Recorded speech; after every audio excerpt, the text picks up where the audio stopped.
정비 사업, 재개발, 네. 그다음에 뭐 이제 재건축까지도 포함한다면 네. 정비 사업 투자 지금 어떻게 좀 보십니까? 정비사업 투자는요, 네. 지금 제가 말했던 것보다 더 리스크가 크죠, 원래는. 어. 왜 그러냐면은, 여러분 혹시 기억하시는지 모르겠지만, 정비사업이라고 하는 부분이라고 하면 퉁쳐서 얘기하는 거잖아요. 네. 제가 연끌하지 말라고 얘기했던 2021년 전후로 해서 절대 들어가지 말았으면 좋겠다라고 얘기한 게 초기 재개발이었어요.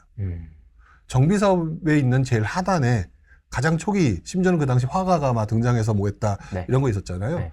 이제 그거를 보게 되면은요, 결국 사업의 진행 여부예요. 사업의 진행 여부. 근데 상식적으로 생각을 해보게 되면 정비사업은요, 사업 진행 여부에 따라서, 진행 속도에 따라서 초기는 가다가 멈출 가능성이 높겠죠. 네. 근데 진행하던 거는 속된 말로 울며 겨자 먹기로 진행할 가능성이 높겠죠. 시장이 안 좋으면. 울면서 가는 거죠. 네, 울며 겨자 먹기처럼 진행이 되겠죠. 그러니까 뭐냐면 정비사업이 좋아요, 나빠라고 하는 질문 자체가 전 틀렸다고 봐요. 왜냐하면 정비사업 자체가 아니라 정비사업 내에서도 굉장히 단계가, 네, 이제 얼마 남지 않은 단계가 있고 굉장히 초기가 있는데, 결국 정비사업에서 속된 말로 대박을 터뜨릴 수 있는 부분은 사업 진행 속도를 봐야 된다고 생각을 하거든요. 그런 부분을 생각하게 되면 초기는 아마도 제 경험상 초기는 아마 시장이 만약에 꺾인다라는 가정하에 시장이 꺾이게 되면 추가 부담감이 늘어날까요? 줄어들까요? 점점 늘어나지 않겠습니까? 늘어나게 되겠죠. 그러면 거기 원래 살고 있는 원주민 입장에서는 추가 부담금이 늘어난다고 하는데 과연 진행을 할 수 있을까요? 결국 이 사업이 진행이 멈추거나 지지부진해지는 경우가 상당히 많아져요. 또는 투자자들은 이런 상황이면 어떤 형태가 나타나냐면 어떻게든 매도하려고 하겠죠. 하지만 매도가 안 되겠죠. 네. 후려쳐서도 매도가 안 되는 상황이 만들어지거든요. 네. 근데 그런 게 상황에 따라 틀리다고요. 근데 이걸 갖다 정비사업으로 퉁쳐서 질문해버리면 애매한 거예요. 사업이 진행이 돼서 이제 막 2주 중이야. 그쵸? 2주 중이야 라고 하게 되면은 그다음부터는 여러분 전략을 세우고 움직여야 돼요. 얘는 진행 단계가 이미 끝났어. 후반이죠. 예, 이제는 지어야 돼. 그리고 웬만큼 나왔어. 물론 그 와중에 각종 변수들이 나타날 거예요. 추가 부담금 알고 보니까 더 들어간다. 분양가를 높일 수 없으니까 어떻게 된다.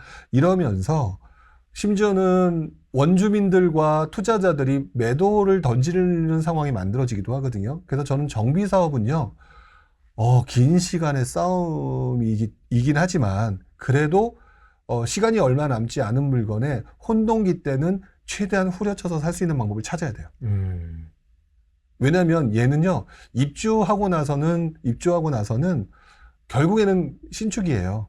신축이게 되면 그 시점에 신축 시세를 따라가게 될 거거든요. 그리고 그 신축이 머지않은 시기에 움직임이 세지게 된다면 그러면은 거의 얘는 신축에 준하게 움직일 가능성이 높아서 그러면 수익을 극대화시킬 수가 있죠.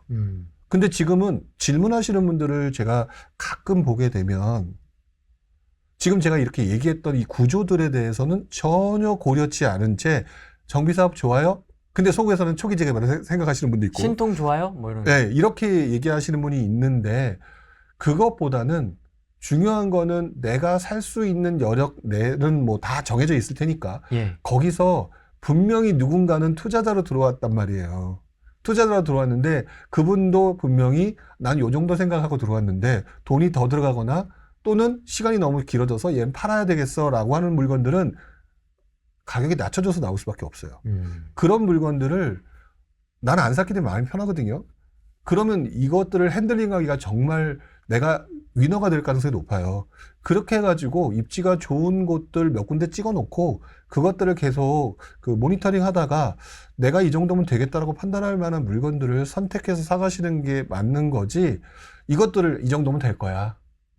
이렇게 해서 들어가기에는 속 터져 죽을 수도 있어요.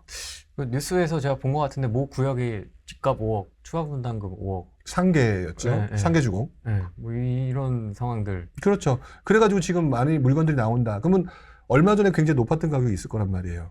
그렇죠? 높았던 가격이 나중에 이 정도 부담금은 안 들어갈 거라고 생각해서 그만큼 피가 붙었던 건데 그만큼이 빠지겠죠. 근데 누군가는 그걸 감당할 수 있는 사람이 있단 말이죠. 감당할 수 있는 사람이 가격까지 더, 왜냐면 이 사람은 실망 매물이니까 던져야 되는 상황인데 마침 내가 역전세, 예를 들어서 역전세가 있어서 이걸 메꿔야 되는 상황이면 얘 팔아야 돼요. 그러면 얘는 비싸게 파는 게 아니라 그러자라도 속상한데 더 싸게 팔아야 되는 상황이 만들어졌거나 만들어지겠죠. 이런 상황이 정비구역에서는 비일비재하게 발생해요. 그런 것들을 하는 게 맞죠. 이것들을 그냥 지금 빨리 사야 되냐 안 사야 되냐, 안 샀는데 올라가면 어떡해요 라고 얘기를 하시는데, 그거는 아까 말씀드렸던 직전 상황의 상승장의 모습만 돌아가는 것만 봤으니까 그렇지 않은 상황이 있다는 거를 모르기 때문에 전략적으로 접근이 안 되는 거예요.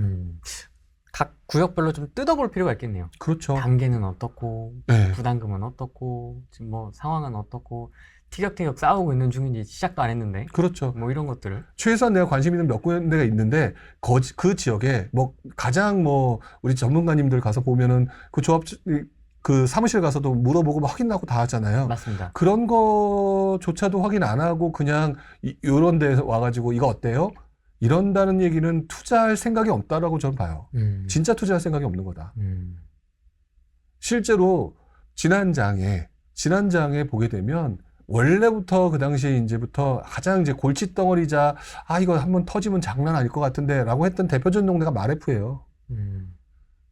근데 지금장 그 오랜 시간을 견디고 난 다음에 지금 엄청나게 꽃을 폈던 동네잖아요. 네. 이렇게 볼 수도 있고요. 그거보다 좀 못한 동네는, 마레프는 그래도 그 당시 침체장에도 피 꽤 있었어요. 근데 나머지 지역에서 좀 더 벗어난 곳 같은 경우는 피가 없었어요. 없는 곳도 있었거든요. 그러니까 정비 사업은 여러분들 이제 앞으로 서울시장 자체가 그러니까 아파트를 짓는 데 있어서 당연히 정비 사업밖에 없잖아요. 그러니까 정비 사업에 관심을 보이는 사람이 되게 많을 거라고요.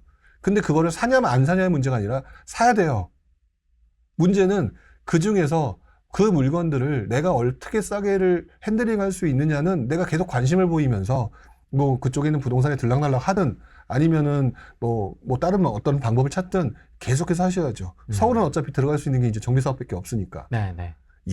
지난장 같은 경우는 조금 정비 사업에 대한 관심이 없어서 그때처럼 뭐 엄청나게 떨어질 거라고 저도 생각하지는 않지만 그래도 싸게 살 수 있는 방법이 그게 맞기 때문에 여러분들 서울에 진입하려고 한다면 정비 사업에 대해서는 그냥 뭐 정비 사업이 좋아요? 신경 쓰지 마시고 그냥 무조건 관심 가지셔야 돼요. 다만 그 중에서 이제 너무 초기 이런 거는 아직 시간이 있으니까 너무 거기에 집중하지 마시고. 정비 사업에도 리모델링 있지 않습니까? 네. 아마 이제 비슷한 맥락으로 답변을 해주실 것 같긴 한데 리모델링은 좀 어떻게 보십니까? 리모델링은 항상 우리가 알고 있는 전면 재건축의 후순위잖아요. 네. 그러면 이렇게 질문을 하고 싶어요. 그 리모델링을 보는 게 어떤 이유 때문인지. 투자요. 아니요. 제가 말씀드리는 거는 그 투자라는 건 그 전면 재건축이 들어가는 네. 그것도 투자고 리모델링도 투자할 거예요. 네. 내가 돈이 없어서 관심을 갖고 있는 건지 뭐 때문에 관심을 갖고 있는 건지에 따라 다른 건데 네. 사실상 그 예전 상황을 보게 되면 특히 일기 신도시가 그게 심했었는데 일기 신도시 재건축에 대해서 규제가 워낙 심하니까요. 전부 다 리모델링으로 돌았어요. 과거에. 네. 그러다가 재건축을 풀어주는 순간 다시 리모델링하는 쪽 그 사업이 진행이 갑자기 삐걱대기 시작하면서 다시 전면 재건축으로 갑시다 막 이러면서 막 싸움이 하면서 지연되다가 지금까지 온 데가 되게 많아요. 그래서 목적 자체가 리모델링을 물어보시는 게 만약에 특정 상품 지역에 있는 그 상품을 보고 하시는 질문이라고 한다면 저라면은 그거 알 수 있는 사람이 몇 명이나 될까라고 얘기를 하면서 리모델링이 특정 상품을 보면서 얘기하시는 거라면 그건 답을 드리긴 좀 어려운 것 같고요. 그냥 싸서 근데 리모델링을 하는데 만약 그 아파트가 전면 재건축이 가능하게 바뀌었다. 그러면 엄청나게 또 뒤집어지는 거거든요. 일단 가격을 싸게 살 수 있는 거에 집중해서 그게 리모델링이냐 아니냐에서 집중해서 찾으시는 게 맞는 것 같아요. 왜냐하면 리모델링 괜찮나요? 라고 얘기하는 게 일반적으로 생각을 해보게 되면 전면 재건축이 훨씬 더 선호하잖아요. 완전히 다 부셔버리고 짓는 거니까. 그런데 리모델링에 관심을 둔 이유가 분명히 있을 거거든요. 그렇죠. 뭐 거기 살아야만 하는 네. 이유라든지. 네. 그거에 따라서 답이 달라져요. 근데 만약에 같은 가격이면 전 전면 그 재건축 쪽에 조금 더 관심을 두는 게 많다. 서울은 워낙 많다.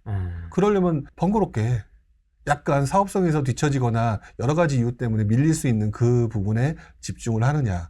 예를 들어서 송파다. 이러면 좀 다른 개념일 것 같아요. 송파가다. 그러면 송파 같은 경우는 일단 잠실이 밀고 주변에 있는 송파구 나머지 지역이 끌어주고 막 이러면서 가는 지역들이 많잖아요. 네. 그런 곳들 같은 경우는 내가 목적이 명확하고 그 중심지에 들어가겠다라는 생각을 가지고 계신 거기 때문에 그쪽 같은 경우는 리모델링이 될 가능성이 높죠. 근데 어설픈 리모델링이다라고 한다면 그래도 정비사업 쪽에 조금 더 집중하시는 게 저는 그냥 개인적인 제 의견이에요. 이거는 그쪽이 더 낫지 않을까 싶어요. 아마 이제 현실적인 투자금, 뭐 이제 실거주까지 고려했을 때 뭐 여러 가지 그런 게 좀 섞여 있지 않을까 싶긴 합니다. 그리고 상승장이 오잖아요. 리모델링이고 뭐고 간에 입지에 따라서 가격이 올라요. 거기에 리모델링 호재가 붙으면 더 오르는 것 뿐이에요. 그래서 지금 이게 투자인지 리모델링에서 내가 실거주인지 이거에 따라서 좀 달라질 것 같은데 시간적으로 보게 되면은 저는 리모델링보다는 그래도 일단 일반 정비 사업을 해서 전면 재건축으로 가는 쪽, 재개발로 가는 쪽 이쪽에 조금 더 집중하시는 게 더 나아 보이고 그게 입지가 엄청나게 좋은 지역이다 라고 한다면은 거기는 강제적으로 리모델링을 해서 지어질 수밖에 없는 수요라고 생각해요. 거기는 괜찮다라고 생각해요.